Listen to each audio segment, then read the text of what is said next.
জনগণের বিরুদ্ধে গিয়ে তারা এমন একটি নারী কমিশন গঠন করলো, যে নারী কমিশন প্রস্তাবনা দিল সেটি আমাদের ধর্মের সাথে সাংঘর্ষিক।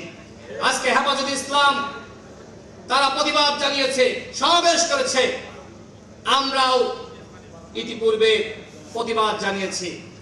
আজকে এই অনুষ্ঠান থেকে সরকারকে হুঁশিয়ারি উচ্চারণ করে বলছে, আগামী 7 দিনের মধ্যে এই নারী কমিশন বাতিল করতে হবে।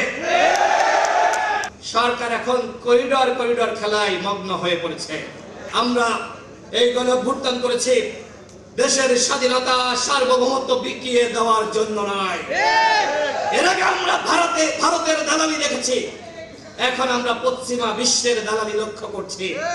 আমাদের কথা ক্লিয়ার, ভারতের দালালি চলবে না, চীনের দালালি চলবে না, মার্কিনীদের দালালি চলবে না, পৃথিবীর কোন রাষ্ট্রের দালালি চলবে না।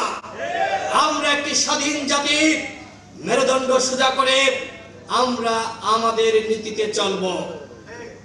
রাজনীতিবিদরা দালালি করবে জনগণের। সরকারকে বলবো, এই করিডর নিয়ে কোন ধরনের সিদ্ধান্ত আপনারা নিতে পারবেন না। রাজনৈতিক দলগুলোর সাথে আলোচনা না করে, দেশের জনগণের সাথে আলোচনা না করে কিসের করিডর? যুদ্ধ চান? আমরা চীনের সাথে, ভারতের সাথে, আমেরিকার সাথে, পাকিস্তানের সাথে, কোন রাষ্ট্রের সাথে আমরা যুদ্ধ চাই না। গণঅভ্যুত্থান হয়েছে, এই অভ্যুত্থানের চেতনা নতুন বাংলাদেশ। আর সেই নতুন বাংলাদেশ যদি গঠন করতে হয় তাহলে প্রয়োজন স্থিতিশীলতা।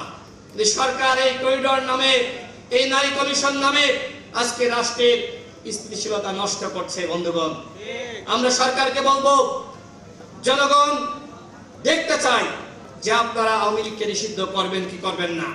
আওয়ামী লীগ গণহত্যা চালিয়েছে, আওয়ামী লীগ অসংখ্য মানুষকে নির্যাতন করেছে, গুম করেছে, খুন করেছে, অসংখ্য মা বোনকে লাঞ্ছিত করেছে, অসংখ্য মাকে বিধবা বানিয়েছে, অসংখ্য বোনকে স্বামী হারা করেছে।